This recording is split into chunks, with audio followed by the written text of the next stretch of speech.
السلام علیکم ناظرین کرام، اعوذ باللہ من الشیطان الرجیم، بسم اللہ الرحمن الرحیم،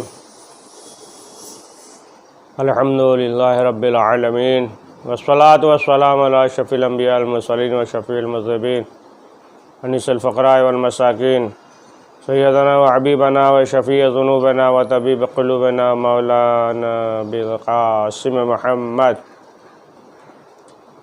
ثم الصلاة والسلام علی الطیبین الطاہرین المعصومین، ولعنۃ اللہ علی اعدائهم اجمعین من یومنا ھذا الی یوم الدین، اما بعد، فقد قال اللہ تبارک و تعالی فی کتابہ المجید و فرقانہ الحمید، بسم اللہ الرحمن الرحیم، یا ایھا الذین آمنوا کتب علیکم الصیام کما کتب علی الذین من قبلکم لعلکم تتقون۔ ناظرین اکرام، آج ماہ رمضان کی 20ویں تاریخ ہے اور تقریباً 2 عشرہ مکمل ہو گیا اور چند لمحہ اور باقی ہے، مغرب کی اذان ہوگی اور پھر یہ شب قدر ہے، شب شہادت امیر المومنین علیہ السلام ہے۔ تو ان شبوں میں کی جو شب قدر ہے تو کچھ اعمال جو ہے مشترکہ ہیں ان شبوں میں، مثلاً جو ہے غسل کرنا، کہ انسان کو چاہیے کہ غروب آفتاب سے پہلے غسل کر لے، اور اس کے بارے میں یہ روایت ہے، چھٹے امام جعفر صادق علیہ السلام فرماتے ہیں کہ اگر کوئی شخص جو ہے غسل کرے تو پھر اس کے گناہ معاف ہو جاتے ہیں، اور ایسا ہو جاتا ہے کہ جیسے جو ہے ابھی پیدا ہوا ہو شکم مادر سے، یعنی بے خطا بے گناہ ہو جاتا ہے۔ تو اول یہ کہ غسل کرے۔ اب ظاہر سی بات ہے کہ اسلام جو ہے یہ چاہتا ہے کہ انسان کا ظاہری بھی ہے، جسم بھی پاک ہو۔ مثلا بعض یہ کہتے ہیں کہ ارے نہیں، ظاہراً کیا، مثلا جو ہے انسان صاف ہو نہ ہو، اصل تو باطن ہے، نہیں باطن ہے اصل، لیکن جو ہے ظاہر جو ہے یہ بھی ضروری ہے کہ ظاہر سی بات ہے کہ اس کے بھی ظاہر پاک ہو تو اس کے بھی اثرات ہوتے ہیں، لہٰذا جو ہے آپ دیکھیں کہ اسی لیے ہے نا، النظافۃ من الایمان، نظافت جو ہے کیا ایمان ہے۔ تو ظاہر سی بات یعنی پاک صاف رکھنا، گھر کا پاک صاف رکھنا، اپنے لباس کا پاک صاف رکھنا، یہ جو ہے نظافت۔ اب ظاہر سی بات ہے کہ اسلام یہ نہیں کہتا ہے کہ تم جو ہے تمہارے پاس ہے اور پھٹا اور پرانا پہن لو اور جان بوجھ کر آمدن جو ہے صحت مند ہو لیکن کمر جھکا کر چلو، ہے نا، اور کوئی بیماری نہیں ہے لیکن کرا رہے ہو، صحت مند ہو لیکن جو ہے رو رہے ہو کہ بھائی بیمار ہے۔ اسلام جو یہ پسند نہیں کرتا۔ تو بہرحال ظاہری نظافت یہ بھی اسلام چاہتا ہے۔ تو آپ دیکھیں کہ اکثر مقامات پہ آپ دیکھیں کہ کس قدر جو ہے مستحبات غسل ہے، حکم ہے کہ مثلا جو ہے اس موقع پہ غسل کرو، اس مرحلے پہ غسل کرو، مستحب ہے غسل کرنا، ثواب ہے۔ تو بہرحال اسلام جو ہے یہ چاہتا ہے کہ جسم بھی پاک اور صاف ہو، تو غسل کرنا یہ مستحب ہے۔ اور اسی طریقے سے آپ دیکھیں کہ یہ تینوں شبوں میں 2 رکعت نماز ہے کہ الحمد کے بعد 7 مرتبہ سورہ توحید، ان تینوں شبوں میں شب قدر میں 2 رکعت نماز الحمد اور 7 مرتبہ سورہ توحید، اور یہ ہے بہت زیادہ ثواب ہے کہ 100 رکعت نماز پڑھے 2 رکعت کر کے، اور ہر رکعت میں الحمد کے بعد 10 مرتبہ سورہ توحید پڑھے، ہے نا، بہتر ہے 100 رکعت نماز 2 رکعت کر کے اللہ حمد کے بعد سورہ توحید 10 مرتبہ پڑھے گا ان تینوں شبوں میں، اور ان تینوں شبہ میں بہتر یہ ہے کہ دعائے جوشن کبیر، دعائے جوشن کبیر پڑھے، اور پھر جو ہے جو اسماء معصومین ہے پروردگار کا جو نام لے کر قرآنی عمل جو انجام دیتے ہیں، تو اس کا ایک فلسفہ یہ بھی ہے کہ انہی کے اسماء کے ذریعے ہم جو ہے، انہی کے وسیلہ کے ذریعے، اسماء کے وسیلے سے ہم جو ہے دعا کرتے ہیں کہ پروردگار ہمارے گناہوں کو بخش دے، ہمیں جو ہے عطا کرے، دعا کرتے ہیں انہی کے وسیلے سے، واسطے سے۔ تو یہ جو ہے مشترکہ اعمال، اور پھر جو ہے استغفر اللہ واتوب الیہ اللہم لا انقطع امیر المومنین، تو یہ 100 مرتبہ، اور جو ہے انسان پروردگار کی بارگاہ میں کثرت سے دعا کرے، اور دیگر دعائیں ہیں وہ بھی ان شبہ میں پڑھے، اور دعا کرے پروردگار کے بارگاہ میں، استغفار کرے، دعا کرے۔ تو اب دعا کرے، کیا مانگے پروردگار سے؟ تو ظاہر سی بات ہے کہ بہت سی چیزیں ہیں، لیکن ایک شخص نے رسول اکرم حضرت محمد مصطفیٰ صلی اللہ علیہ وآلہ وسلم سے سوال کیا، یہ اللہ کے رسول، آج کی شب ہم پروردگار سے کیا طلب کریں؟ تو رسول اسلام نے فرمایا دین اور دنیا کی، یعنی سلامتی طلب کرو، تم اپنے لیے سلامتی طلب کرو۔ تو اب آپ اندازہ لگائیں کہ جب اس نے سوال کیا طلب کیا کریں، تو رسول اسلام نے کہا کہ سلامتی طلب کرو اپنے لیے، تو معلوم یہ ہوا کہ انسان کو چاہیے کہ یہ تو ضروری ہے کہ سلامتی طلب کرے، یعنی خود بھی سلامت رہے، صحت کے لیے دین سلامت رہے، آخرت جو ہے سلامت رہے۔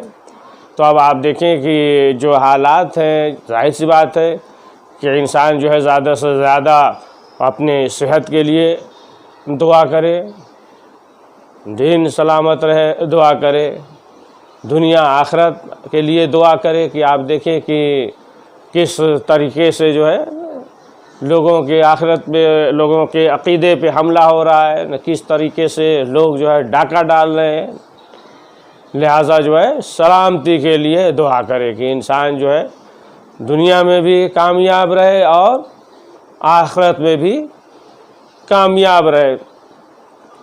تو یہ جو شب ہے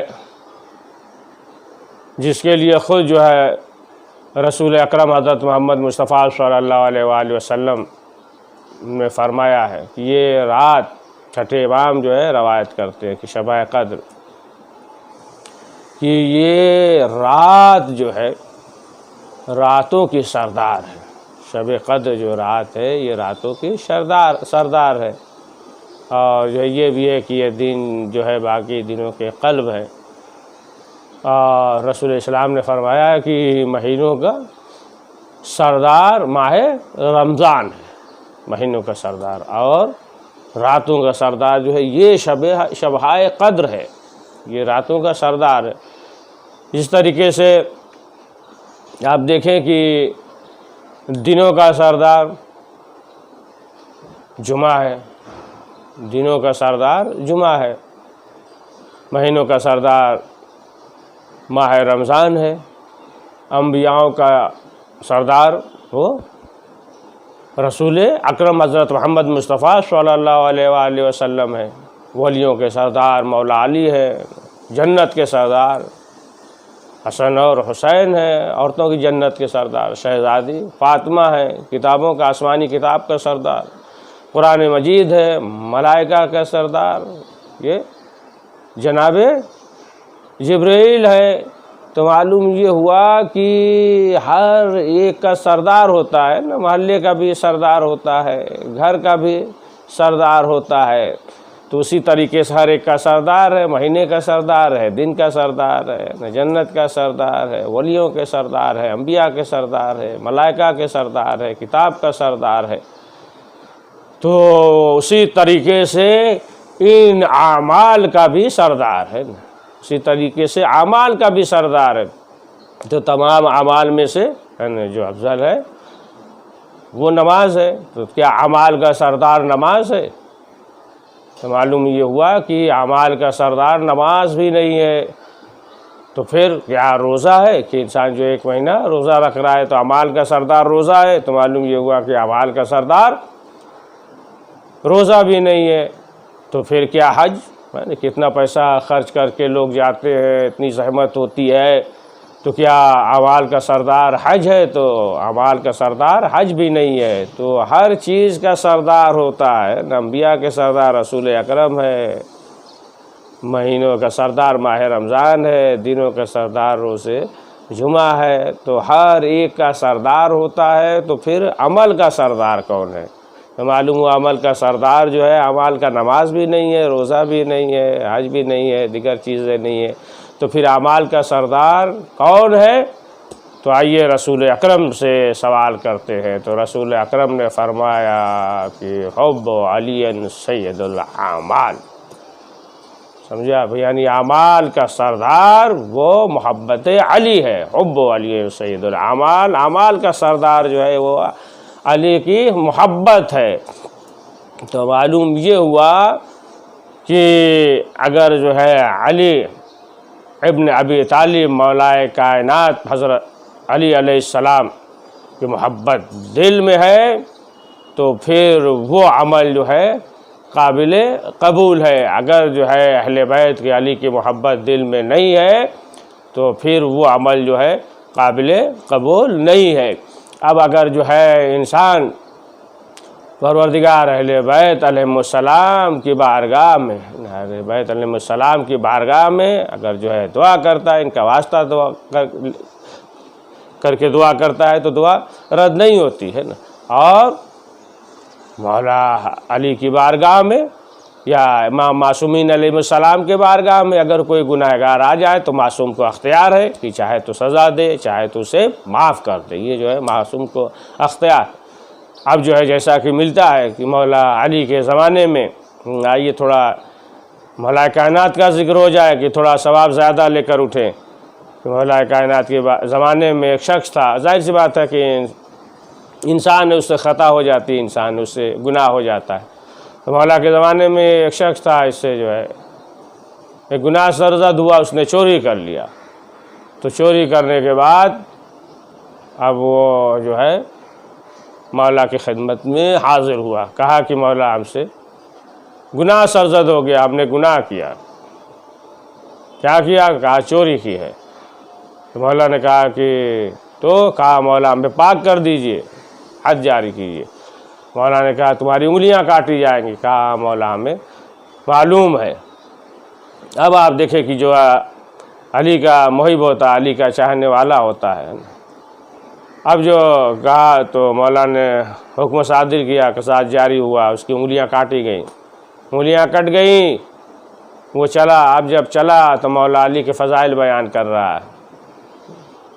مولا امیر المومنین ہے، جانشین رسول ہے، فضائل امام المتقین ہے، مولا کے فضائل جو ہے بیان کر رہا تھا۔ جب ایک منافق گزرا، اور بہت مشہور منافق جب گزرا، جب اس نے دیکھا کہ یہ تو انگلیاں کاٹ دی، مولا علی نے تو انگلیاں کاٹ دی اور فضائل بیان کر رہا ہے مولا علی کے، تو جب اس نے یہ کہا کہ تمہاری تو انگلیاں کٹ گئی اور تم اس قدر فضائل بیان کر رہے ہو، اب مولا علی تک جب یہ خبر پہنچی، مولا علی نے بلایا، اور بلانے کے بعد اب مولا علی نے انگلیاں کو جوڑ دی، یعنی انگلیاں وہاں پہ رکھا، اور جیسے ہی رکھا تو پھر جو ہے خون دوڑنے لگا، انگلیاں حرکت کرنے لگی، ہاتھ صحیح ہو گیا، صحت مند ہو گیا، صحت مند ہو گیا۔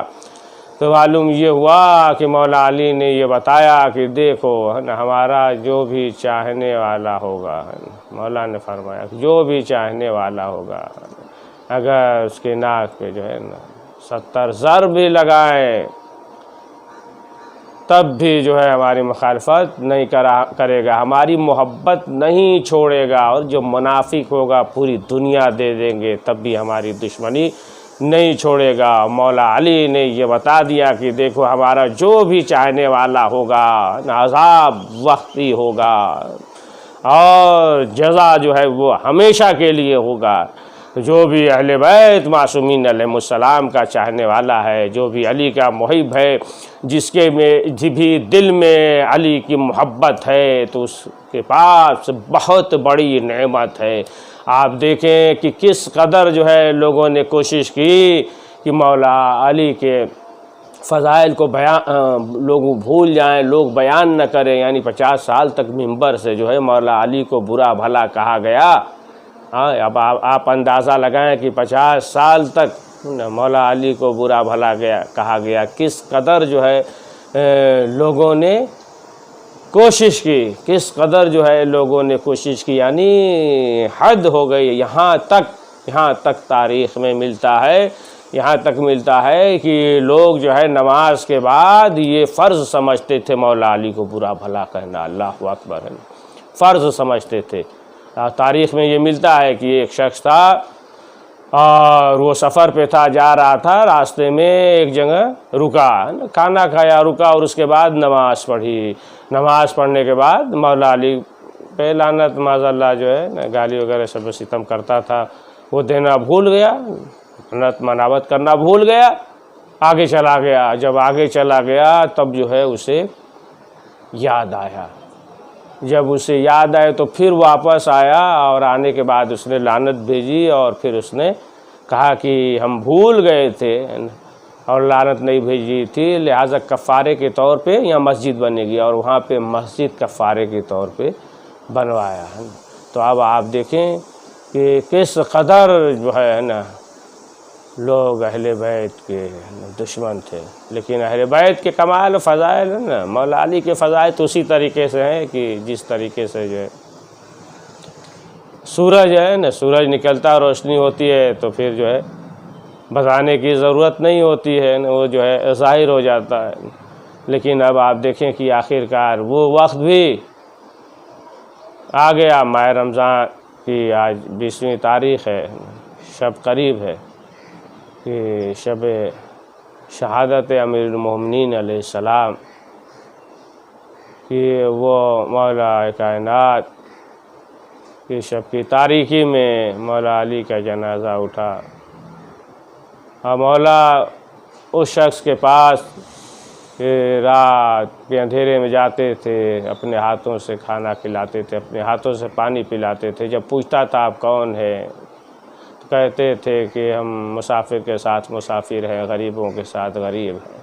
لیکن جب سپرد لحد کرنے کے بعد امام حسن اور حسین جب دیکھا کہ نابینا شخص کرا رہا ہے، امام گئے، پوچھا کون، کہا ایک شخص تھا جو آتا تھا لیکن ابھی 2-3 روز سے وہ نہیں آ رہا ہے۔ کہا کون تھا، کہا معلوم نہیں، پہلو میں بیٹھتا تھا، اپنے ہاتھ سے کھلاتا تھا، پلاتا تھا، اور بس یہی کہتا تھا کہ ہم غریبوں کے ساتھ غریب ہیں، ہم جو ہے مسافر کے ساتھ مسافر ہیں۔ اور جب آخر میں جب تمام چیزیں بتائی تو امام نے کہا کہ وہ میرے بابا مولا کائنات تھے۔ جب اس نے سنا تڑپ گیا کہ جب ایسا امام نہ ہو تو پھر اس زندگی پہ خاک ہو، اور کہا کہ ہمیں لے کر چلو، اور آخر کار جو اس کی روح پرواز ہو گئی۔ ہاں عزیزان محترم، آج کی شب چند لمحے کے بعد شب شہادت امیر المومنین علیہ السلام ہے، شب قدر ہے، لہٰذا مولا علی کے مصائب کو یاد کر کے ہم جو ہے اپنے گھروں میں ذکر کریں اور یاد کریں، ماتم کریں، ان کے مصائب، ان کے فضائل کا ذکر کر کے ہم مولا علی کے مصائب، اہل بیت کے مصائب پہ آنسو بہاتے ہوئے ہم جو ہے آج کے شب کو اعمال انجام دیں، اور انشاءاللہ جو ہے پروردگار ہمارے اعمال کو قبول فرمائے گا، ہمارے گناہوں کو معاف فرمائے گا۔ پروردگار کی بارگاہ میں دعا ہے کہ پروردگار یہ جو مرض ہے کورونا وائرس سب کو محفوظ رکھے، پروردگار حضرت کے ظہور امام زمانہ علیہ السلام کے ظہور میں تعجیل فرما۔ ربنا تقبل منا انک انت السمیع العلیم۔ سلمکم اللہ، اللہ حفظک انشاءاللہ۔